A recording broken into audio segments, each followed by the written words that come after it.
నమస్తే, welcome to reality check. ప్రస్తుతం మనతో పాటు ఉన్నారు పొలిటికల్ అనలిస్ట్ పురుషోత్తం రెడ్డి గారు. సార్ నమస్తే అండి. నమస్తే స్వర్ణ గారు. సార్, మహాద్వారం దగ్గర టీటీడీ బోర్డు మెంబర్ వ్యాఖ్యలు ప్రస్తుతం సోషల్ మీడియాలో వైరల్ అవుతున్నాయి. ఎక్కడ చూసినా ఆ మాటల గురించి డిస్కస్ చేస్తున్నారు. మీరేం చెప్తారు ఆ వ్యవహార శైలి గురించి? అంటే బోర్డు మెంబరు, కర్ణాటక సంబంధించిన బోర్డు మెంబర్ అంటున్నారు, వారు వ్యాఖ్యలు కూడా కాదు, దురుస ప్రవర్తన. మహద్వారం అంటే తిరుమల తిరుపతి దేవస్థానం సంబంధించి అత్యంత కీలకమైన ప్రాంతంగా చూస్తాం. గర్భగుడి తర్వాత మహద్వారం ప్రవేశం అంటేనే ఒక అరుదైన ప్రవేశంగా చూస్తాం. రాష్ట్రపతి, సుప్రీంకోర్టు చీఫ్ జస్టిస్లు, అదేవిధంగా హైకోర్టు చీఫ్ జస్టిస్, ముఖ్యమంత్రి, గవర్నర్, ఈ స్థాయి బోర్డు చైర్మన్, ఈ స్థాయి వాళ్ళకి మాత్రం, మరియు టెంపుల్లో విధి నిర్వహణలో ఉన్న ఉద్యోగస్తులకు మాత్రమే, అది పర్మనెంట్ ఉద్యోగులు మాత్రమే అలో ఉన్నటువంటి కీలక ప్రాంతం. ఆ ప్రాంతం దగ్గర బోర్డు సభ్యుడు వ్యవహరించిన తీరు చాలా అభ్యంతరకరం. ఖచ్చితంగా రాష్ట్ర ప్రభుత్వం వారి విషయంలో కఠినంగా వ్యవహరించాల్సిన అవసరం ఉంది. ఎందుకంటే టీటీడీలో కొన్ని సాంప్రదాయాలు, నిబంధనలు ఉంటాయి. బహుశా ఆ వీడియో చూస్తే మనకు అర్థమైంది ఏంటంటే, ఒక పదం వాడాడు, థర్డ్ గ్రేడ్ ఫెలో అని వాడాడు. అంటే చిన్న ఉద్యోగి, అంటే చిన్న ఉద్యోగి, పెద్ద ఉద్యోగి ఉండరు. ఐఏఎస్ అయినా, అటెండర్ అయినా వాళ్ళకున్న గౌరవం వాళ్ళకు ఉంటుంది. వాళ్ళకు అధికారాలు వేరే ఉండొచ్చు. ఐఏఎస్కి ఒక అధికారం ఉంటుంది, అటెండర్కి ఒక బాధ్యత ఉంటుంది. కానీ ఉద్యోగస్తుడిగానే చూడాలి అందరినీ. చిన్న ఉద్యోగస్తుడు కాబట్టి థర్డ్ గ్రేడ్ ఫెలో ఏంటి? పైవచ్చి ఏమన్నారు? అసలు బయట బొమ్మని చెప్పి అధికారం బోర్డు మెంబర్కి ఎవరు వచ్చేస్తారు? బోర్డు ఉద్యోగస్తులు 30 ఏళ్ళ సర్వీస్లో ఉంటాడు. ఈయన మహా అంటే 2 ఏళ్ళు ఉంటాడు, మళ్ళీ బయట పోతాడు. 2 ఏళ్ళు బయట పోయేవాడు 30 ఏళ్ళ సర్వీస్లో ఉండే పర్మనెంట్ ఎంప్లాయీస్ని బయట పొమ్మంటున్నాడు. అసలు అక్కడ విజిలెన్స్ అధికారులు కూడా వాళ్ళపైన చర్య తీసుకోలేదని చాలా మంది అంటారు, కానీ తీసుకోలేరు. ఎందుకంటే ఆ బోర్డు సభ్యుడు ఏమని తెగిస్తున్నాడు ఒక దశలో, నేను చెప్పినట్టుగానే వెళ్ళకపోతే ఇక్కడ కూర్చుంటానంటున్నాడు ధర్నాకి. అసలు మహద్వారం దగ్గర బోర్డు మెంబర్ కూర్చుంటే టీటీడీకి ఎంత అప్రతిష్ట అవుతుంది, రాష్ట్ర ప్రభుత్వానికి ఎంత చెడ్డ పేరు వస్తుంది. అందువల్ల నాడు విజిలెన్స్ అధికారుల సమయాన్ని పాటించారు. కూర్చోవా ఎచ్చడ పారేస్తారంటే పారేస్తుంటారు, అది పెద్ద ఇష్యూ కాదు. కానీ మహద్వారం దగ్గర బోర్డు సభ్యుడే కూర్చుంటే ప్రతిష్టకు ఇబ్బంది వస్తుంది, సెన్సిటివ్ పాయింట్, లేనిపోని ప్రభుత్వానికి అందరికి వస్తుందని చాలా సమయాన్ని పాటించి ఆ ఉద్యోగస్తులు బయటికి పంపించారు. అంటే బహుశా చిన్న ఉద్యోగ స్థాయిలో ఉన్న వ్యక్తి, అది విధి వాడు మహద్వారం నుంచి వెళ్ళేవాళ్ళు, వచ్చేవాళ్ళు, టెంపుల్లో దేవుడి దగ్గర ఉండేవాళ్ళు అందరి పట్ల చెప్తా ఉంటారు, ఇది రూల్ పొజిషన్, ఇట్లా పోవాలి, ఇట్లా పోవద్దని. రాష్ట్రపతి వచ్చినా చెప్తారు, అటెండర్ వచ్చినా చెప్తారు. వచ్చినప్పుడు చెప్పడం వాళ్ళ డ్యూటీ, వినడం మన బాధ్యత. కాబట్టి నేను బోర్డు మెంబర్ కాబట్టి నేను వినను అంటే అది ఎలా సాధ్యం అవుతుంది? అంటే రూల్ పొజిషన్ ఏదో చెప్పినట్టున్నాడు, ఈయనకి మండినట్టుంది. పాలక మండలి సభ్యుడికి రూల్ పొజిషన్ చెప్తావా అని ఆయన బాధ. పాలక మండలి సభ్యుడికి ఏం ప్రత్యేక అధికారాలు ఉండవు. కాబట్టి ఆయన వ్యవహరించిన అభ్యంతరం, అక్కడున్న విజిలెన్స్ అధికారులు కానీ చాలా బాధ్యతగా వ్యవహరించారు, సమయాన్ని పాటించారు. కాబట్టి ఈ వివాదం పెద్దది కాలేదు. అక్కడ ఖచ్చితంగా దీనిపైన ఎగ్జిక్యూటివ్ ఆఫీసర్ గారు రాష్ట్ర ప్రభుత్వానికి రిపోర్ట్ చేయాలి. రాష్ట్ర ప్రభుత్వం కూడా ఇది నేను ప్రభుత్వానికి అంటగట్టదలుచుకోవాలి, ఇది చంద్రబాబు నాయుడు గారు, లోకేష్ ప్రధాని రాజకీయ విమర్శలు చేయదలుచుకోలేదు, వాళ్ళకి ఏం సంబంధం ఇది. కానీ ఇప్పుడు వచ్చింది కాబట్టి సీరియస్ గా యాక్షన్ లోకి వెళ్తే ఇంకొక సభ్యుడు అలా వ్యవహరించడు. టీటీడీలో ఇట్లాంటివి ఎందుకు జరుగుతున్నాయి? పాలక మండలి ఉంటుంది, ఎగ్జిక్యూటివ్ ఆఫీసర్ ఉంటాడు. పాలక మండలి పని ఏంటంటే పాలసీ డెసిషన్స్. ఎగ్జిక్యూటివ్ ఆఫీసర్ నాయకత్వంలోని ఐఏఎస్లు, ఐపీఎస్ కలిసి పరిపాలన చేస్తారు. వాళ్ళ జోక్యంలో వీళ్ళు చేసుకోకూడదు, వీళ్ళు జోక్యం. ఈ బోర్డు మెంబర్లు చాలా మంది ఏమనుకుంటున్నారంటే మాదే పాలక మండలి ఇస్ నామినేటెడ్ బాడీ, ప్రభుత్వం ఎన్ని ప్రజలు ఎన్నుకున్న సంస్థ కాదు. కాబట్టి మీరు మంచి నిర్ణయాలు చేయండి, మీ కెపాసిటీ, మీ పవర్ఫుల్ అంతా పాలక మండలిలో చూపించండి. సమావేశంలో కూర్చొని మంచి మంచి తీర్మానాలు చేసి బాగా అమలు చేయండి. అక్కడ చూపించండి మీ ప్రతాపం, వచ్చి గుళ్ళోన చూపించేది కింద ఉద్యోగస్తుల పైన. ఖచ్చితంగా ఆ బోర్డు సభ్యుడు అన్ని విధాల చెడు. మిగతా బోర్డు సభ్యులు, రాష్ట్ర ప్రభుత్వం బోర్డుకు డైరెక్షన్ ఇవ్వాలి, మీరు మంచి నిర్ణయాలు చేయండి, సమీక్ష చేయండి తప్ప బోర్డు సభ్యులు మీద అందరూ కూడా ఎవరికి వాళ్ళు మేము బోర్డు సభ్యులను రివ్యూలు చేసుకుంటా కిందకు వచ్చేస్తే ఎగ్జిక్యూటివ్ లో జోక్యం చేసుకున్నట్టు అవుతుంది. ఎగ్జిక్యూటివ్ అధికారులు వేరే ఉన్నారు, వాళ్ళు ఆల్ ఇండియా సర్వీస్ అధికారులు, వాళ్ళు చూసుకుంటారు. ఆ రకమైన లక్ష్మణ్ రేఖ రాష్ట్ర ప్రభుత్వం స్పష్టంగా గీకిపోతే, గతంలో మీరు చూశారు కదా, ఒకనొక దశలో పత్రికలు వచ్చింది, మనకు తెలియదు, చైర్మన్ గారు ఈవోకి మధ్య వాద ప్రతివాదాలు జరిగాయని పత్రికలోనే వచ్చినాయి. ఇది మంచిది కాదు. ఇవన్నీ ఎందుకు వస్తున్నాయంటే ఒకరి పరిధిలో ఒకరు జోక్యం చేసుకుంటే వస్తాయి. కాబట్టి పాలక మండలి పనులు ఏంటో పాలక మండలి, ఎగ్జిక్యూటివ్ పనులు ఏవి చేస్తే ఈ సమస్య రాదు. ఆ విషయం రాష్ట్ర ప్రభుత్వం సీరియస్ గా పాలక మండలి చెప్పకపోతే రద్దు చేస్తామని హెచ్చరించాలి. ఆ రకమైన స్టెప్ తీసుకుంటే ఇంకొకసారి ఇంకా జరగకుండా చూస్తారు. సో మరికొంతమంది చెప్తున్నారు అది దేవుడి సన్నిధి, దేవుడి ప్రెజెన్స్, అది ఎలా పడితే అలా మాట్లాడేస్తున్నారు అని అంటే ఈ ప్రభుత్వం ఒక అండా, లేకపోతే భయం లేదు. ముఖ్యంగా ముందు దేవుడు అంటే భయం లేదు కాబట్టి ఇలాంటి మాటలు వస్తున్నాయి. ఇంకా గవర్నమెంట్ విషయం అంటారా, సరాసరి అంటున్నారు. ఆ కోణంలో కూడా ఆలోచించాల్సిన అవసరం ఉందంటారా? ఖచ్చితంగా పాయింట్ ఏంటంటే ఇక్కడ వీళ్ళు దేవుడు అంటే భయము, భక్తి అనే దానికన్నా మేము పాలకులం అనుకుంటున్నారు.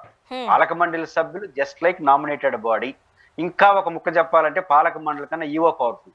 వాళ్ళు రూల్స్ చదివినారో లేదు తెలియదు. ఆ పాలక మండలి సభ్యులకు ఏమైనా రూల్స్ తెలుసో తెలియదో, పాలక మండలి తీర్మానం చేసిన ఎగ్జిక్యూటివ్ ఆఫీసర్ దాన్ని అమలు చేయకుండా ప్రభుత్వానికి ఇది అమలు చేయడం తప్పని కూడా రాసే అధికారం ఉంది. అంత పవర్ఫుల్ ప్లేస్ ఈఓది. కాబట్టి ఈఓ కన్నా మనం పవర్ఫుల్ అనుకుంటే అట్లా పాలక మండలి పాలసీ డెసిషన్స్ మాత్రమే చేస్తుంది. అటెండర్ నియమించాలని ఎగ్జిక్యూటివ్ ఆఫీసరే చేస్తాడు. కాబట్టి మన రూల్స్ తెలియదు, పాలక మండలి ఏంటో తెలియదు, పాలక మండలి యొక్క పరిధులు తెలియకపోవడం వల్ల ఈ ప్రవర్తన. పాలక మండలి ఏమనుకుంటానంటే ముఖ్యమంత్రి రాష్ట్రాన్ని పరిపాలిస్తున్నాడు, మంత్రులు మేము కూడా మంత్రులు లాంటి వాళ్ళని తీరి అనుకుంటారు. కాదు, మీరు జస్ట్ లైక్ పాలసీ చేసేది వెళ్ళిపోవాల్సిన వాళ్ళే, అంత మించి పాత్ర లేదు అనే విషయం ప్రభుత్వం గట్టిగా వాళ్ళకి చెప్పాలి. పాలక మండలి సభ్యులు మీ పని మీరు చేయండి, ఎగ్జిక్యూటివ్ రోజువారీ వ్యవహారాలు జోక్యం చేసుకోవద్దని స్పష్టంగా ప్రభుత్వం చెప్తే ప్రభుత్వం మీద చెడ్డపేరు రాదు. లేకపోతే ఏమవుతుంది, దీనికి అంటే మీరు అన్నారు ఆ ప్రశ్న వస్తుంది, రేపు ప్రతిపక్షాలు ఏముంటాయి, ఇట్లా జరుగుతా అంటే ఏం చేస్తుంది ప్రభుత్వం కూడా బాగలేదు కాబట్టి ఇట్లా చేస్తున్నాడు, ప్రభుత్వం అండయిలకు ఉంది, ఇట్లా వచ్చేస్తాయి విమర్శలు. కాబట్టి గట్టిగా లక్ష్మణ రేఖ గీయండి, లక్ష్మణ రేఖ అంటే వేటు వేయండి. ఈ రెండు చేస్తే రాష్ట్ర ప్రభుత్వాన్ని చెడ్డపేరు. నేనైతే నమ్ముతున్నా ఇది రాష్ట్ర ప్రభుత్వానికి సంబంధం లేని వ్యవహారం. కానీ మీరన్నట్టు ఇంత జరిగిన తర్వాత యాక్షన్లోకి వెళ్ళకపోతే అనవసరంగా మీరు నిందలు భరిస్తారు. సరే, మరొకటి మనం సెకండ్ టైం ధర్మారెడ్డి గారికి అలానే శేఖర్ రెడ్డి గారికి లుకౌట్ నోటీసులు జారీ చేశారు. ఒక మంచి పరిణామం అని అనుకున్నారు కొంతమంది, మళ్ళీ వెంటనే దాన్ని సవరించుకుంటూ ఏదో ఆన్సర్ చెప్పారు. ఎలా చూడాలంటారు దీన్ని? ధర్మారెడ్డి గారికి మాజీ బోర్డు మెంబరు శేఖర్ రెడ్డి గారికి చెన్నైలో ఉంటారు, వాళ్ళు పారిశ్రామికవేత్త కూడా, వారిద్దరికి లుకౌట్ నోటీసులు అంటే నాకున్న ప్రాథమిక పరిజ్ఞానం ప్రకారం దేశం వెళ్ళకూడదో ఏదో ఉంది, అంటే తీవ్రమైనటువంటి నోటీస్ ఇచ్చినట్టుగా చెప్తున్నారు. తర్వాత వాళ్ళే సవరించుకున్నారు పొరపాటునండి. ఇక్కడ పాయింట్ ఏంటంటే ధర్మారెడ్డి గారు మాజీ ఈవో, అసలు నెయ్యికి శేఖర్ రెడ్డి గారికి ఏం సంబంధం నాకైతే అర్థం కాల. శేఖర్ రెడ్డి గారు మాజీ బోర్డు సభ్యుడే. ఇప్పుడు నెయ్యి ఆరోపణలు దేని ఎదుర్కొంటున్నారు? ఏప్రిల్ మే మాసంలో ధర్మారెడ్డి గారు అడిషనల్ ఈవోగా ఉన్నప్పుడు అనుకుంటాను టెండర్లు ఆమోదించారు. దాంట్లో L1 AR కంపెనీ వచ్చింది, L2 L3 L4 ఒక 3 కంపెనీలు కూడా లిస్ట్ అవుట్ చేశారు. యాజ్ పర్ నామ్స్ ప్రకారం చేశామని చెప్తున్నారు. దీనిపైన ప్రభుత్వం ఖచ్చితంగా సిబిఐ ఇప్పుడు విచారణ కూడా అడుగుతారు. ధర్మారెడ్డి గారిని కూడా అడగచ్చు, లేదా అప్పుడున్న అధికారులు కూడా అడగచ్చు, ఇంకా ముందున్న అధికారులు కూడా అడగచ్చు, జవహర్ రెడ్డి గారిని అడగచ్చు, అనిల్ కుమార్ సింఘాల్ ఎవరిని అడుగుతారు. టీటీడీలో ఇంత పెద్ద వివాదం జరిగిన తర్వాత వాళ్ళు వివరణ అంటే అర్థం తప్పు చేసినట్టు కాదు, మీకు తెలిసిన సమాచారం తెలుసుకోవచ్చు, అనుమానం ఉంటే ప్రశ్నలు వేస్తారు, నోటీస్ ఇచ్చి సమాధానం రాబట్టుకోవచ్చు, వాళ్ళు వెళ్ళి వీరి విచారణ చేయొచ్చు, వాళ్ళు విచారణకు పిలవచ్చు. ఇవన్నీ రెగ్యులర్ విచారణలో భాగం, రెగ్యులర్ గా జరుగుతున్న విచారణ. ధర్మారెడ్డి గారికి నోటీస్ ఇచ్చారంటే ఇంకా నోటీస్ గడిలా నాకున్న సమాచారం ప్రకారం నోటీస్ ఇచ్చి కేఎస్ ఉంటారు కదా, నోటీస్ ఇచ్చారు, రేపు తెల్లారితో అరెస్ట్ చేసేస్తారు, అన్నీ చెప్పేస్తారు. కానీ ఇక ఏమి ఇవ్వకుండా నేను లుకౌట్ నోటీస్ ఇవ్వకుండా లుకౌట్ నోటీస్ ఇస్తారా? ఫస్ట్ నోటీస్ ఇచ్చి విచారించి ఏదైనా అనుమానం ఉంటే అప్పుడు లుకౌట్ నోటీస్ ఇస్తారు. నోటీసే ఇవ్వకుండా లుకౌట్ నోటీస్ ఇవ్వడం అంటే మనం వాళ్ళ మీద కోపాన్ని తీర్చుకున్నట్టు అవుతుంది, ఇంకోటి కాదు. కాబట్టి ఇప్పుడు ఏఆర్ కంపెనీ కావచ్చు, ఇతర కంపెనీలు ఏదైతే లిస్ట్ అయినాయో టెండర్లు, ఆ టెండర్ల ప్రక్రియ వాళ్ళు జరిగింది. ఈ ప్రభుత్వం వచ్చిన తర్వాత ఆ టెండర్లు ఇంప్లిమెంటేషన్ జరుగుతూ ఉంది.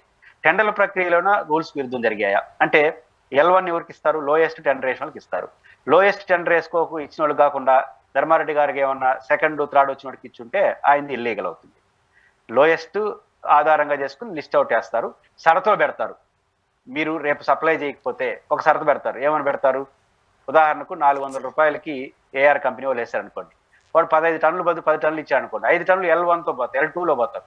వాడికి అదనపు అయ్యే ఖర్చు L1 నుంచి వస్తుంది చేస్తారు. అలా కఠినమైన నిర్ణయాలు చేయడం తప్పు చేశారా? రూల్స్ ఇది మాత్రమే అప్పుడు సంబంధించింది. ఇంప్లిమెంటేషన్ సరిగ్గా చెప్తే ఇప్పుడు అధికారులు వాళ్ళు చూసుకుంటారు. కాబట్టి ఈ విచారణ సిబిఐ చాలా హేతుబద్ధంగా చేస్తాం, చేయనివ్వండి. మన ఆనందం కోసం మనకు ధర్మారెడ్డి గారు ఇష్టం లేదు కాబట్టి, శేఖర్ రెడ్డి ఇష్టం లేదు కాబట్టి వాళ్ళకి ఏరే ఆపాదించేసి, వాళ్ళకి రాజకీయాలు ఆపాదించేసి ఆనందం పొందుతా ఉంటే ఇది అబాస్ పాలవుతారు. అది మంచిది కాదు. ధర్మారెడ్డి గారికి లుకౌట్ నోటీస్ ఇచ్చలేదు, వాళ్ళు చెప్పిన ప్రకారం లీయలేదు. శేఖర్ రెడ్డి గారికి అసలు ఈ సబ్జెక్టుతో సంబంధం లేదు. కాబట్టి మనకున్న కోపతాపాలన్నింటినీ రోజు పత్రికలు రాస్తే అనవసరంగా దేవాలయాన్ని మీరు అనవసరం రోజు వివాదం అంటూ అంత మంచిది కాదు. ఇప్పటికైనా వాళ్ళు ఆలోచించుకుంటే మంచిది. నెక్స్ట్ మనం జగన్మోహన్ రెడ్డి గారు నిన్న వంశీ గారిని పరామర్శించారు. ఫస్ట్ ఆఫ్ ఆల్ ఏం చెప్తారు ఆ పరామర్శకు సంబంధించి? ఖచ్చితంగా వాళ్ళ నాయకుడు వల్లభనేని వంశీ గారు ఒక నియోజకవర్గానికి మాజీ ఎమ్మెల్యే, ఆ పార్టీ సంబంధించి కృష్ణా జిల్లాకి అత్యంత ముఖ్యమైన నాయకుల్లో ఒకరు. కృష్ణా జిల్లా రాష్ట్రంలో హెడ్ క్వార్టరు. జగన్మోహన్ రెడ్డి గారు కూడా బాగా కావాల్సిన వ్యక్తి. అరెస్ట్ అయినప్పుడు పరామర్శించడం అనేది ఒక రాజకీయ పార్టీ నాయకుడు ఆయన ప్రాథమికమైనటువంటి బాధ్యత. ఆ బాధ్యత నెరవేర్తించాలి. 2 పనులు ఉంటాయి. ఒకటి ఆయనకు భరోసా ఇవ్వడం, వాళ్ళ కుటుంబ సభ్యులు ధైర్యం చెప్పడం, ఇంకా ఎవరినైనా అరెస్ట్ చేస్తారని భయాలు ఉంటే ఏం భయపడద్దని నేను ఉన్నానని చెప్పి భరోసా ఇవ్వడం. అట్ ద సేమ్ టైం అధికారంలో ఉన్న వాళ్ళు ఎవరైనా తప్పులు చేస్తామంటే ఇది మంచి బాధ్యత కానీ హెచ్చరించడం, డిమాండ్ చేయడం, ఇది ఆయన బాధ్యత. ఆ బాధ్యతలే ఆయన నిన్న నిర్వర్తించాడు. కాకపోతే ఫస్ట్ టైం జగన్మోహన్ గారు పంచిలోడు దోసి పడతాయి ఇట్లాంటి ఏదో పదాలు వాడాడు కానీ అదర్ దెన్ గతంలో ఉన్నప్పుడే ఆయన మాట్లాడాడు, జరిగినాయి. పాయింట్ ఏంటంటే సరే పంచలేయడం కట్ట అది కొట్ట అంటే రాజశేఖర రెడ్డి గారినే మనం పంచలేడు కొడతామని చెప్పిన వాళ్ళు ఉన్నారు ఇప్పుడు రాష్ట్రంలో. అంటే అది కరెక్టా, అది కరెక్ట్ కాదు కాబట్టి ఇది కరెక్ట్ అట్లా సమర్థించలేము దేన్ని. కానీ రాజకీయాల్లో మాట్లాడు పరుష పదజాలాలు వాడకుండా ఉంటే మంచిదని మనం చెప్తాం. వాడారు కాబట్టి ఇంక సమస్య అంతా దాని చుట్టూ మాట్లాడుతుంది. లేవనెత్తిన అంశాలు ఏంటి, మాట్లాడుతున్నది ఏంటి అని కూడా పరిశీలించాలి. అంటే సాధారణంగా భాష మారింది కదండి జగన్మోహన్ రెడ్డి గారిది. మరొకసారి ఇక్కడ మనం డిస్కస్ చేయాలి. ఇప్పుడు ఆ రోజు జగన్మోహన్ రెడ్డి గారి ప్రభుత్వంలో ఏదైతే ఒక అపవాదుని వాళ్ళు మోసారు, ఎలా పడితే అలా మాట్లాడతారు అని, ఈ రోజు జగన్మోహన్ రెడ్డి గారు కూడా అదే మాట్లాడారు. అయితే దీనికి కొనసాగింపుగా ఆ రోజు పవన్ కళ్యాణ్ గారు ఏం మాట్లాడారు, రాజకీయాలలో వాళ్ళు అలా మాట్లాడారు కాబట్టి ఈ రోజు ఇలా మాట్లాడాల్సి వచ్చింది అనే వాళ్ళు కూడా కొంతమంది ఉన్నారు. మీరేమంటారు? జగన్మోహన్ రెడ్డి గారు మాట్లాడింది అసభ్య పదజాలం కాదు, పరుష పదజాలం. అంటే రెండిటికి సారూప్యత ఉంటుంది. అంటే హెచ్చరికలాగా మాట్లాడడం వేరు, బూతు మాట్లాడదు. జగన్ గారు మాట్లాడింది పంచులు కొడతాడు, సీరియస్ గా రియాక్ట్ ఉంటానని చెప్పడం అని ఉద్దేశం. కాకపోతే గతంలో వాళ్ళు మాట్లాడారు కాబట్టి ఇది లైసెన్స్ కాదు, లేదా వాళ్ళు మాట్లాడారు కాబట్టి మీరు కరెక్ట్ అని కాదు. పాయింట్ ఏంటంటే స్వరం పెరుగుతా ఉంది. అది మనం అర్థం చేసుకోవాల్సింది. ఆ భాష పదాల్లో ఏదైనా బూతు లాంటివి ఉంటే మనం ఎందుకు మాట్లాడేవే అనొచ్చు. ఇది తీవ్రమైన హెచ్చరిక ధోరణితో మాట్లాడు, అది కూడా అవసరం లేదు, హెచ్చరికలు ఏరే రకంగా చేయొచ్చు అని చెప్పొచ్చు, తప్పేం లేదు. కాకపోతే జగన్ గారు స్వభావం పెరుగుతాం, స్వరం పెరుగుతాం. స్వరం ఎందుకు పెరుగుతాం అని అరెస్ట్ కూడా పెరుగుతున్నాయి. ఇప్పుడు వల్లభనేని వంశీ విషయంలో అరెస్ట్ గానే చూస్తామా? అరెస్ట్ గానే చూస్తుంటే తెలుగుదేశం పార్టీ సేఫ్. వల్లభనేని వంశీ గారిది సంబంధించినటువంటి ఒక వ్యక్తి కేసు పెట్టిన జడ్జి దగ్గరికి వెళ్ళి రిమాండ్ రిపోర్ట్ లో చెప్పాడని, ఆ తర్వాత ఆయన కిడ్నాప్ అని రకరకాల చర్చ జరుగుతుంది కదా మీడియాలో. అసలు జనం ఏమనుకుంటున్నారంటే ఈ కేసు ఎందుకు వచ్చింది అనుకుంటున్నారంటే చంద్రబాబు నాయుడు గారి సతీమణిని అభ్యంతరకర పదజాలాలు వల్లభనేని వంశీ వాడాడు కాబట్టి దాని పర్యావసనాలు ఇవన్నీ అని జనం అనుకుంటున్నారు. ఆడికి ఆగిపోతే ఫినిష్, ప్రభుత్వానికి చెడ్డపేరు రాదు, అప్పుడు అన్నాడు కదా తప్పదులే అనుకుంటారు. కానీ ఇప్పుడు ఏమైంది, అరెస్ట్ అయిన 2వ రోజు నుంచి మన డిబేట్లు మారిపోయినాయి. రేపు వల్లభనేని వంశీ తర్వాత కొడాలి నాని అరెస్ట్ చేస్తారు, ఆ తర్వాత పెళ్లి నాని అరెస్ట్ చేస్తారు, ఆ తర్వాత ఎక్స్ని అరెస్ట్ చేస్తారు. డేట్లు ఫిక్స్ చేసేస్తున్నారు. మనమే జడ్జి టీవీ డిబేట్లో కూర్చొని జర్నలిస్టులు, అనలిస్టులు వీళ్ళందరూ డిబేట్లు ఫిక్స్ చేసేస్తున్నారు. ఆ డిబేట్లో తెలుగుదేశం పార్టీ వాళ్ళు కూర్చొని మాట్లాడేస్తున్నారు కొడతాము అంతే అనేసి. దీనివల్ల ఏమవుతుందంటే అప్పుడు సహనంగా ఈ పక్కన కోల్పోతారు.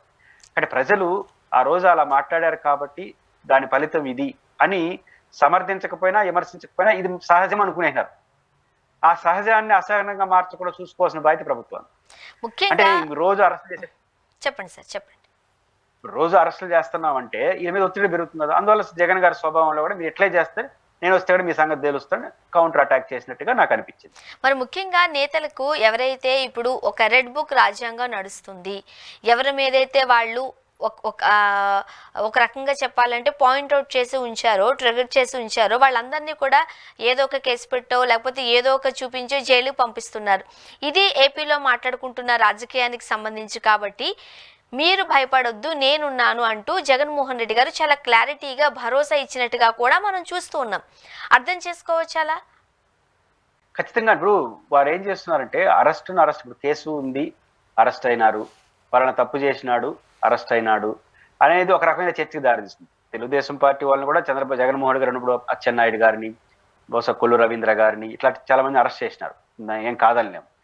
కానీ అప్పుడు కేసు అరెస్ట్గా జరిగింది, దానికి వాళ్ళు రాజకీయ కక్ష అన్నారు తెలుగుదేశం పార్టీ వాళ్ళు. అది సహజమో అసహజమో ప్రజల్లో ఒక రకమైన చర్చ చేసింది. ఇక్కడ కూడా కేసు అరెస్ట్లే కాదు, దీనికి ఒక రెడ్ బుక్ థియరీ ఒకటి పెట్టారు. అక్కడ మిస్ఫైర్ అయిపోతాం.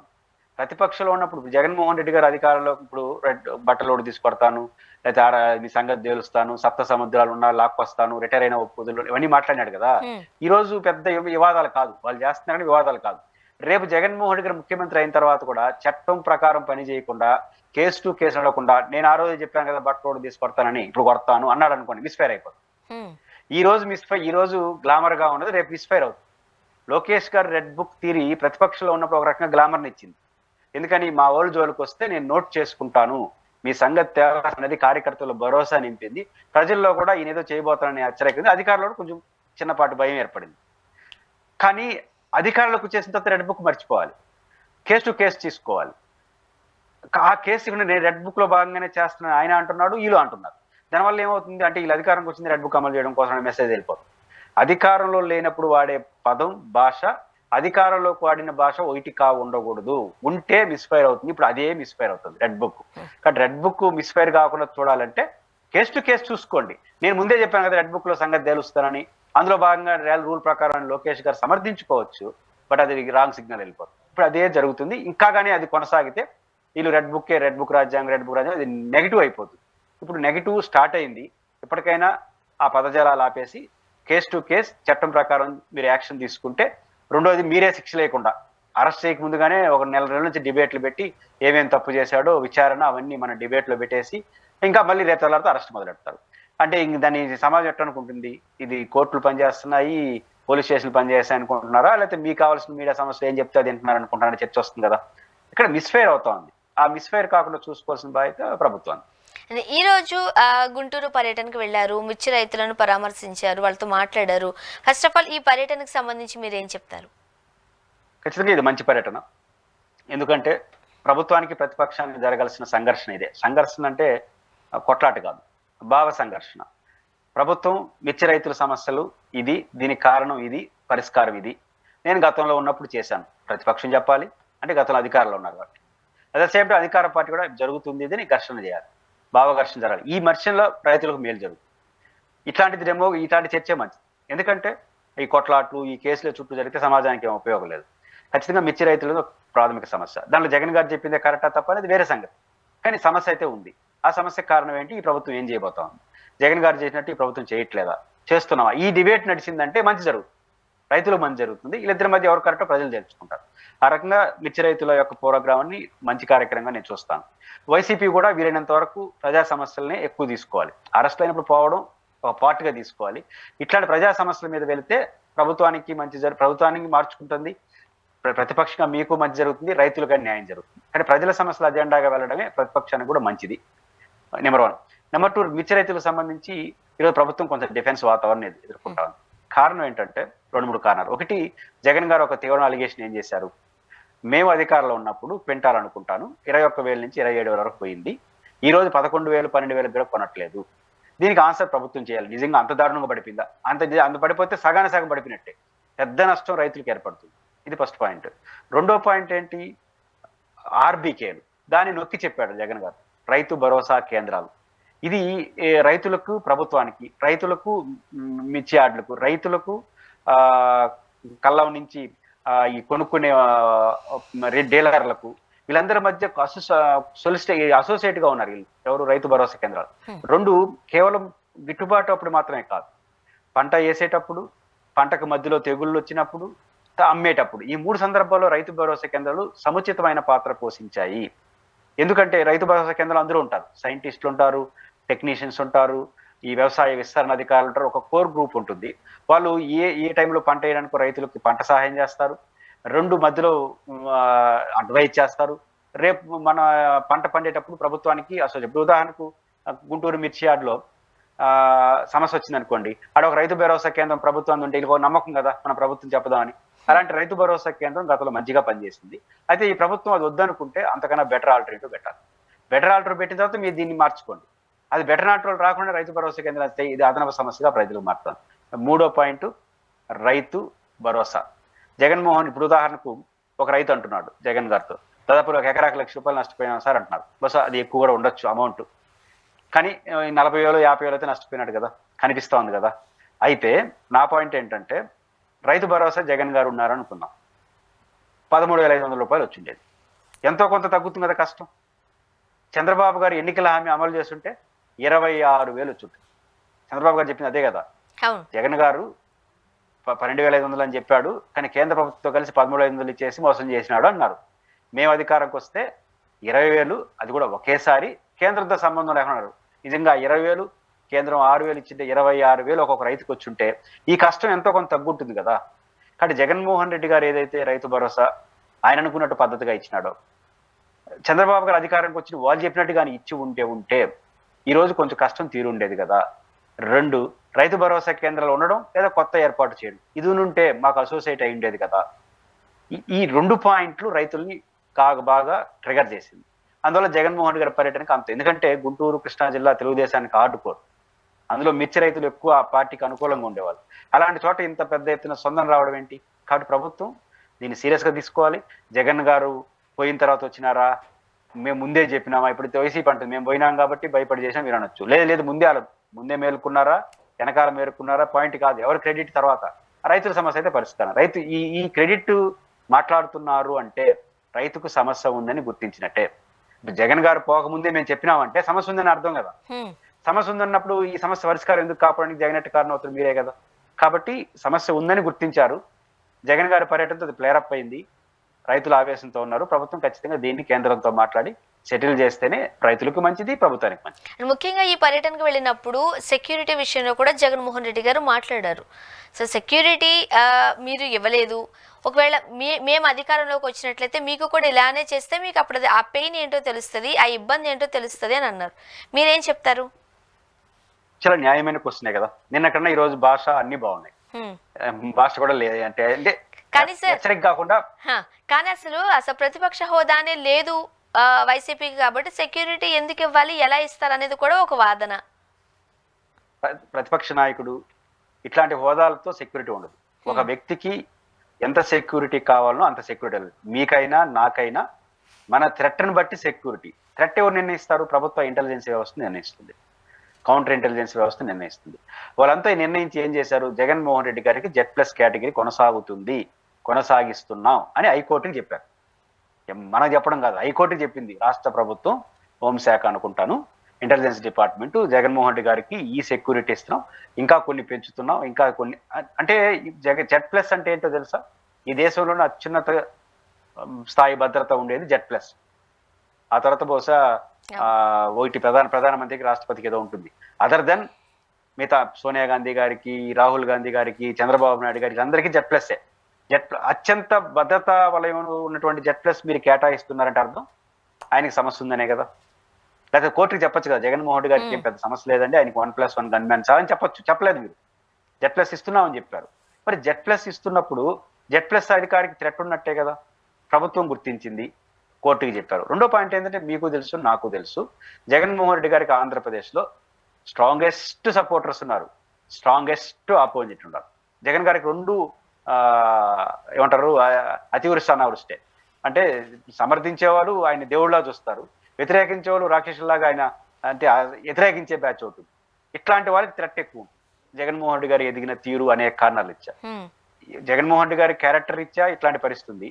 ప్రభుత్వం అధికారికంగా Z+ గుర్తించింది. మరి వైనాట్ ఇంకెందుకు మళ్ళీ ప్రతిపక్ష నాయకుడా, హోదా ఉందా? మాజీ ముఖ్యమంత్రి ప్రతిపక్ష నాయకుడు ఎక్కువే, అదేం తక్కువేం కాదు. ప్రతిపక్ష నాయకుడి కన్నా మాజీ ముఖ్యమంత్రి ప్రోటోకాల్ ఎక్కువ. ప్రతిపక్ష నాయకుడికి ఇప్పుడు అరెస్ట్ చేసి జైల్లో పెట్టారనుకోండి, ప్రతిపక్ష నాయకుడు ఉన్న ఆయన ప్రత్యేక ప్రొవిజన్స్ కన్నా మాజీ ముఖ్యమంత్రికి ఉన్న ప్రొవిజన్స్ ఏరే ఉంటాయి. కాబట్టి చంద్రబాబు గారు మొన్న జైల్లోకి వెళ్ళినప్పుడు కానీ అవన్నీ మనం చూసాం కదా. కాబట్టి మా ఉంటాయి. రెండో పాయింట్ ఏంటంటే, ఇంకొక విచిత్ర వాదన, ఎలక్షన్ కమిషన్ నిబంధనలు ఉన్నాయి అని. ఆ పాయింట్ ఏంటంటే, అది తప్పు అనుకుంటే ఇంటికాడిని ఎందుకు ఆపేవాడు కదా. జగన్మోహన్ రెడ్డి గారు ఇంటికాడి నుంచి బయలుదేరినాడు, Z+లో ఉన్నాడు, పోలీసులు పర్మిషన్ లేకుండా వెళ్ళలేడు. ఇంటికాడిని ఆపేయమని చెప్పండి. ఆడి వరకు పంపించి పోలీసులు పెట్టకపోతే జరగరాని ఘటనలు జరిగిన అనవసరమైన ప్రజలకి నష్టం, ప్రభుత్వానికి నష్టం. కాబట్టి ఈ తరహా మంచి ఇది పెరిగితే ఏమవుతుందంటే, తెల్లారి నుంచి చర్చ అంతా ఏమైంది, మా కోసం జగన్ వస్తామంటే ఇబ్బంది పెడుతున్నారు. అది అదనపు సమస్య అవుతుంది ప్రభుత్వానికి, రైతుల్లో అదనపు క్రేజ్ వస్తుంది జగన్కి. అంతమించి జగన్ కొంచెం ఇన్కన్వీనియన్స్ ఉంటుంది తప్ప చాలా ఇబ్బందికర పరిస్థితులు ప్రభుత్వానికి వస్తాయి. ప్రభుత్వం సెక్యూరిటీ విషయంలో అన్నెసరీ కాంప్లికేషన్స్ వేసుకోవడం ఉంటేనే మంచిది. థ్యాంక్ యూ సో మచ్ అండి, మీ అభిప్రాయాలు మాతో పంచుకున్నారు sir. Thank you very much. ఇది వాళ్ళ రియాలిటీ చెక్. Stay tuned.